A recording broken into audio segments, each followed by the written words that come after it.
ஆண்டவரும் இரட்சகருமாகிய இயேசு கிறிஸ்துவின் இனிய நாமத்தில் உங்கள் யாவருக்கும் அன்பின் வாழ்த்துக்களை தெரிவித்துக் கொள்கிறேன். அருமையான தேவப்பிள்ளைகளே, புதிய நாள் புதிய நம்பிக்கை, new day new hope daily devotion மூலமாய் இந்த நாளில் கூட எங்களை சந்திப்பதில் நான் மிகுந்த மகிழ்ச்சி அடைகிறேன். அல்லேலூயா.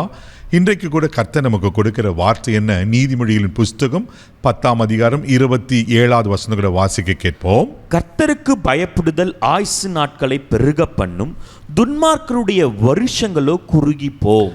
ஆமென். கர்த்தருக்கு பயப்படுதல் ஆயுசு நாட்களை பெருக பண்ணுமா. தேவ பிள்ளையில இன்னைக்கு நல்ல ஆயுசோடு வாழணும் தான் எல்லாரும் விரும்புகிறோம் இல்லை? பாருங்கள், சிலரெல்லாம் மரணத்தை பார்க்கும்போது ஐயோ இந்த சின்ன வயசுல எப்படி மறிச்சிட்டாங்களே அப்படின்னு யோசிக்கிறோம். தேவப்பிள்ளையில ஆண்டவரும் அப்படி தான் ஆசீர்வதிக்க விரும்புகிறார். நம்மளாம் நீண்ட ஆயுளோடு இருக்கணும், வாழ்ந்து சுகமாக இருக்கணும்னு தான் ஆண்டவர் விரும்புகிறார். நீங்கள் பழைய ஏற்பாட்டில் காலத்துலலாம் பார்த்தீங்கன்னா பல 100 ஆண்டுகள் வாழ்ந்துருக்கிறாங்க. மெத்துசலா 969 ஆண்டுகள் வாழ்ந்திருக்கிற. யோசித்து பாருங்க. இப்படி ஆயுசு நாட்களில் கர்த்தர் பெருக பண்ணுகிற கர்த்தர். ஆனால் காலப்போக்கில் ஆண்டவர் திட்டத்தின்படி ஆயுசு நாட்களில் மனுஷனுடைய ஆயுசு நாட்கள் பலத்தின் மிகுதியில் 80 வருஷம், அதுவும் வருத்தமும் சஞ்சலமும் தான் சொல்லப்பட்டிருக்கு.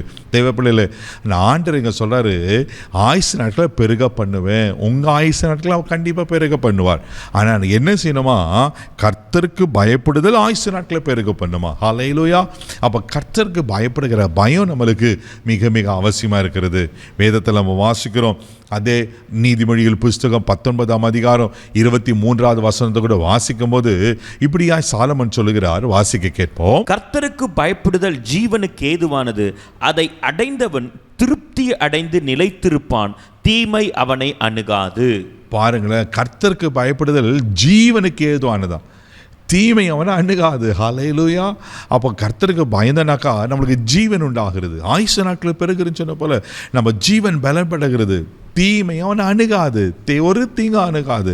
தேவ பிள்ளையில அப்போ கர்த்தருக்கு நம்ம பயந்து வாழும்போது அவர் நம்ம ஆயுசு நாட்களுக்கு பெருக பண்ணி நம்ம ஜீவனை பெருக பண்ணி தீமை அணுகாதபடி நம்மளை காக்கிற தேவனாக இருக்கிற அல்லவா. சங்கீதலின் புஸ்தகம் 115ஆம் சங்கீதம் 13வது வசனம் கூட வாசிக்கிற போது கர்த்தருக்கு பயப்படுகிற பெரியோரையும் சிறியோரையும் அவர் ஆசீர்வதிக்கிறாரா.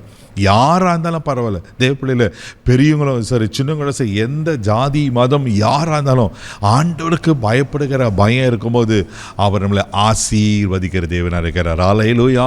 அப்போ நம்ம கர்த்தருக்கு பயப்படுகிற பயத்தில் நம்ம இருப்போமானா நிச்சயமாக நீங்கள ஆசீர்வதிக்கப்பட்டிருப்போம். அது மாத்திரம் இல்லாமல் நீதிமொழி புஸ்தகம் 23ஆம் அதிகாரம் 17ஆம் வசனத்தை கூட வாசிக்கும் போது இப்படியா ஞானி சொல்லுகிறார். வாசிக்க கேட்போம். உன் மனதை பாவிகளின் மேல் பொறாமை கொள்ள விடாதே, நீ நாடோறும் கர்த்தரை பற்றும் பயத்தோடு இரு. அல்லேலூயா, அல்லேலூயா.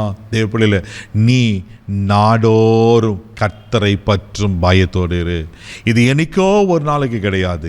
எவ்ரிடே நாடோறும் ஒவ்வொரு நாளும் நீங்கள் கர்த்தருக்கு பயப்படுகிற பயத்தில் இருப்பீங்கன்னா அவர் உங்கள் ஆயுசு நாட்களை பெருக பண்ணி ஜீவனை பெருக பண்ணி ஹல்லேலூயா எவ்வளோ ஆசீர்வதிக்கிற தேவனாக இருக்கிற அல்லவா. தேவப்பிள்ளையில கர்த்தருக்கு பயப்படுகிற பயம் என்னது? நீதிமொழிகள் 8:13 சொல்லப்பட்டிருக்கோம். தீமையை வெறுப்பதே கர்த்தருக்கு பயப்படுகிற பயம்.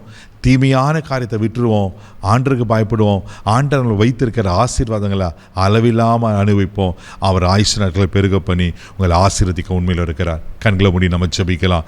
அன்பு தகப்பனே, உமக்கு நன்றி சொல்லி துதிக்கிறோம், உம்மை ஸ்தோத்திரிக்கிறோம்ப்பா.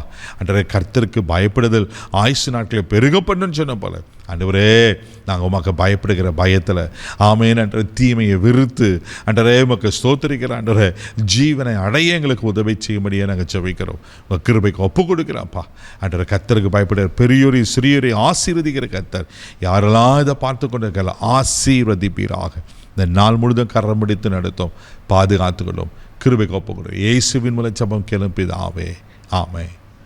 கர்த்தருக்கு பயப்படுங்க, ஆசீர்வாதமாக இருப்பீங்க. God bless you.